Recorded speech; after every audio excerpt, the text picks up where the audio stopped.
Ben Brown did not look great in his first outing of 2025. The velo wasn't there. The location wasn't there. Is there something wrong with him mechanically? Let's take a look at what's going on with Ben Brown and see if we can break down his mechanics and identify the problem.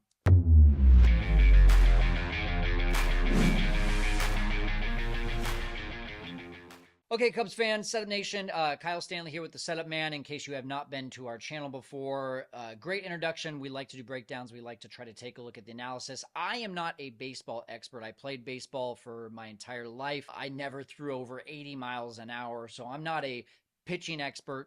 I coached for a little bit in high school as well, but what I do know is all the things not to do, and I do know that I know enough to be dangerous and enough to be able to find patterns when I look at some video and try to see what might be going on. Now, I can't just look at Ben Brown and say, I know what's going on. I know what's wrong with him. I have to look at Ben Brown at his peak and compare it to Ben Brown from opening day. And that's exactly what I'm going to do with you today. I'm going to take about 4 or 5 pitches with a combination of the Milwaukee game where he had 7 innings of no-hit ball back in May of 2024, and then opening day where he was hanging the death ball and he was throwing 95-mile-an-hour fastballs, not 97 and 98-mile-an-hour fastballs. And I want to answer 2 questions. Number one, when we look at these pitches, is there a mechanical issue that is leading to less velocity? Or if the mechanics are mirror images of each other, that's going to lead me to believe that it's a strength issue. And Ben Brown has been out for a long time. This was his very first actual MLB appearance since June of 2024, if you don't include spring training. Number 2, assuming it is a mechanical thing, you can almost assume that the same mechanical issue that's happening in the strength is also leading to bad pitch location. So we're going to look at, is that mechanical thing also leading to bad pitch location? Or if it's just a strength thing, then there's got to be something different that we can find that's leading to poor location on these pitches, especially at the rate at which those pitches have been in poor location. So let's first of all start. I'm going to direct you now to the first pitch that we're looking at. And I'm going to go side by side to start, and then eventually we're going to have some transparent back-to-back where we're doing an overlay to try to get a really good look. On the left side is a really good death ball to Sal Frelick, and on the right side is a really good death ball to Shohei Ohtani. Now, the 2 things here, 88 miles an hour back in May of 2024, 86 miles an hour to Shohei Ohtani right now in opening day. If we reverse here and just take a look again, basically from the time it starts, knee comes up, hits the glove, leg comes down.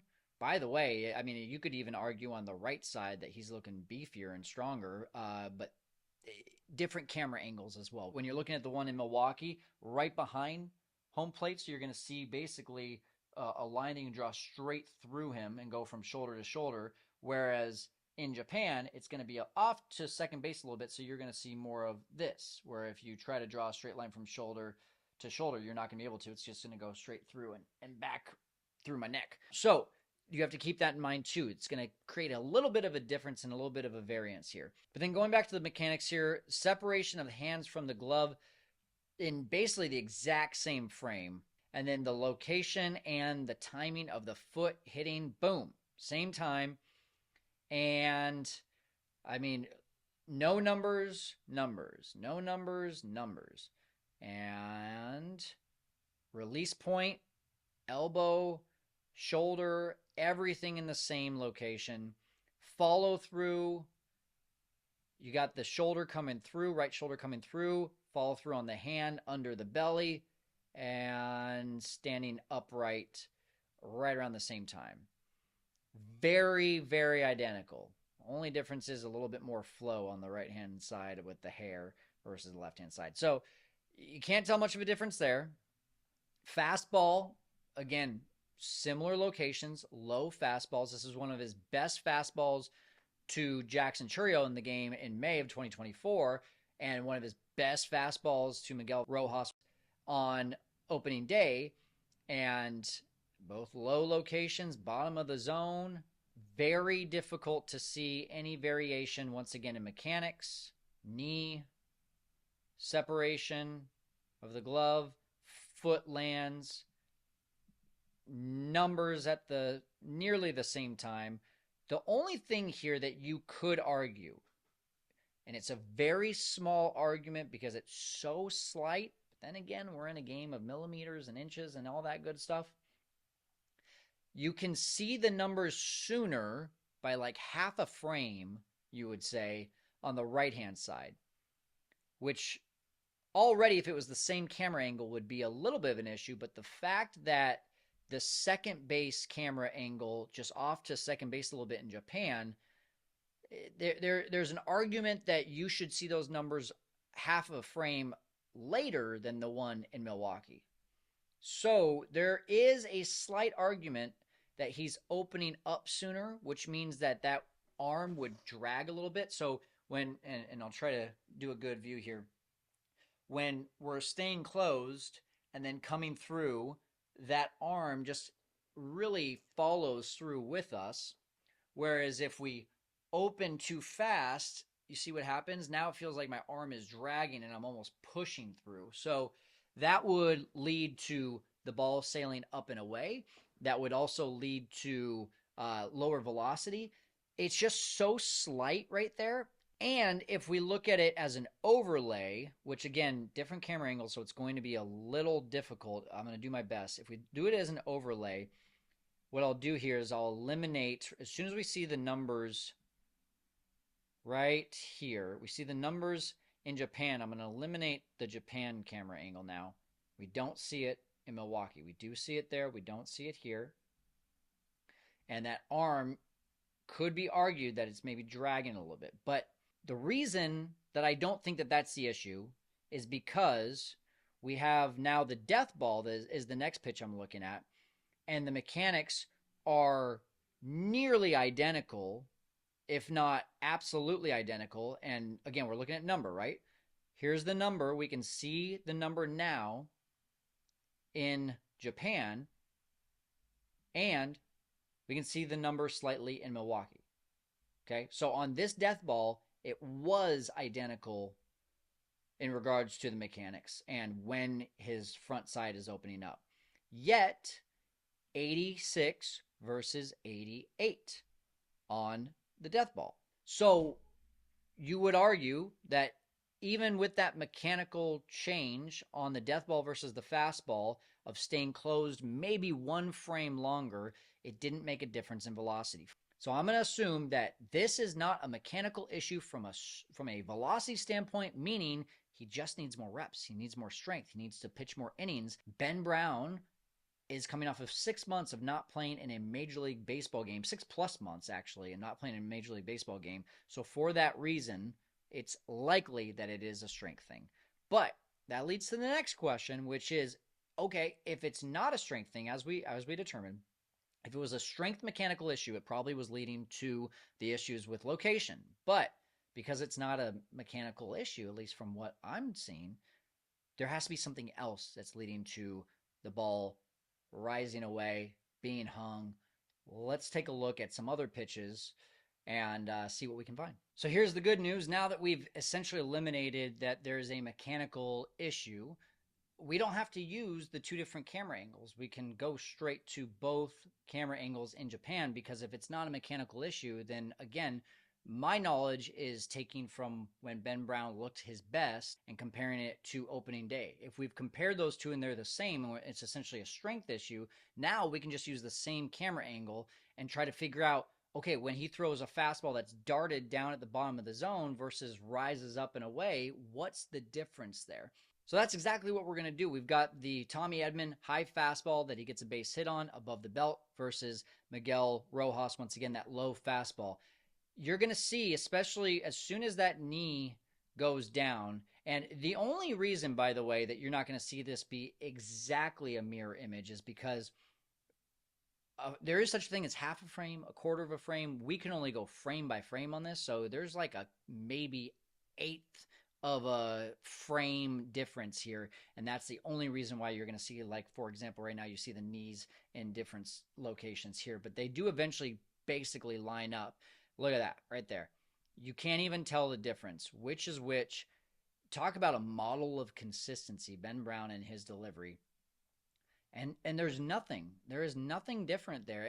Keep in mind too, we can't see in front of Ben Brown. If we were seeing the same viewpoint as Miguel Rojas or Tommy Edman, we might see something on the front, but we can only see this angle right here. Everything on this angle looks freaking identical. That is a model of consistency. So when we look at the location, well, what's the difference? As soon as he releases the pitch, boom, look at that. Ball above the other ball. One's up, one's down. One's up, one's down. And one just stays up, and the other one darts down. Boom. That one that darts down, probably not even a strike. Ben Brown got a nice favorable call from the umpire, though. Whereas on the high fastball, easy for Tommy Edman to go the other way and tie the game at 1. As soon as that ball is released, one goes down, the other one stays up, goes up. That's the fastball. Let's look at the death ball. These are both death balls to Shohei Ohtani. One was his first hit of the year. The other one, a doozy of a death ball. And let's look at this. All right. Once again, mechanics. You can't even tell that that's two different pitches.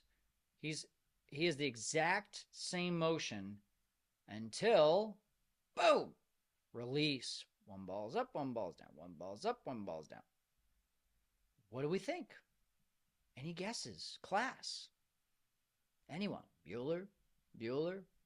Here's my theory. I was never good at this. I'm just going to be completely honest. But it was always something that, and you hear JD talk about it all the time too.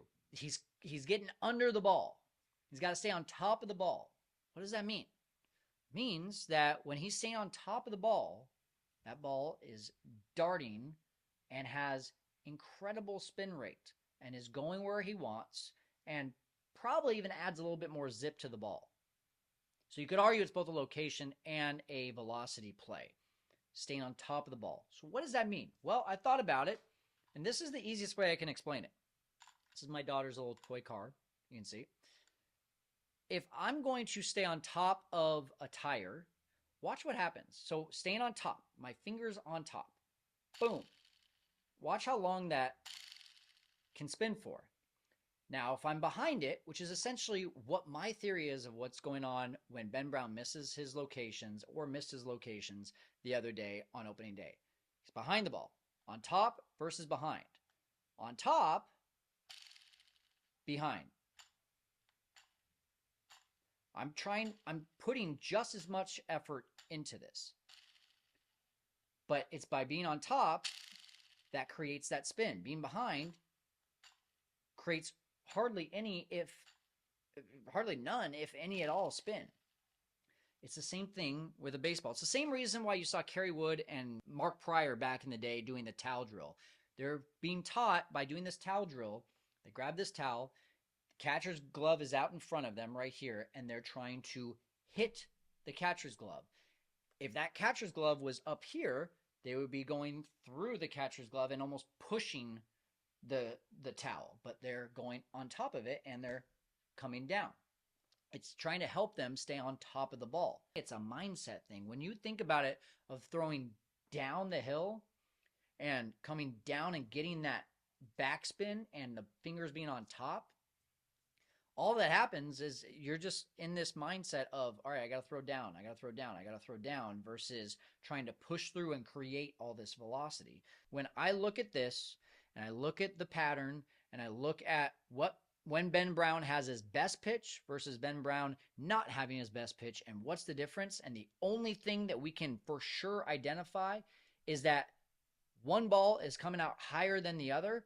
All you can assume is that that ball is either being released too soon, which I don't think that's the case here because we see the ball being released at the exact same time. Ball's in his hand, ball's out of his hand. Ball's in his hand, ball's out of his hand. So it's being released at the exact same time. It just comes down to getting on top and creating that backspin, that spin rate, by having the fingers on top versus fingers behind. my thought.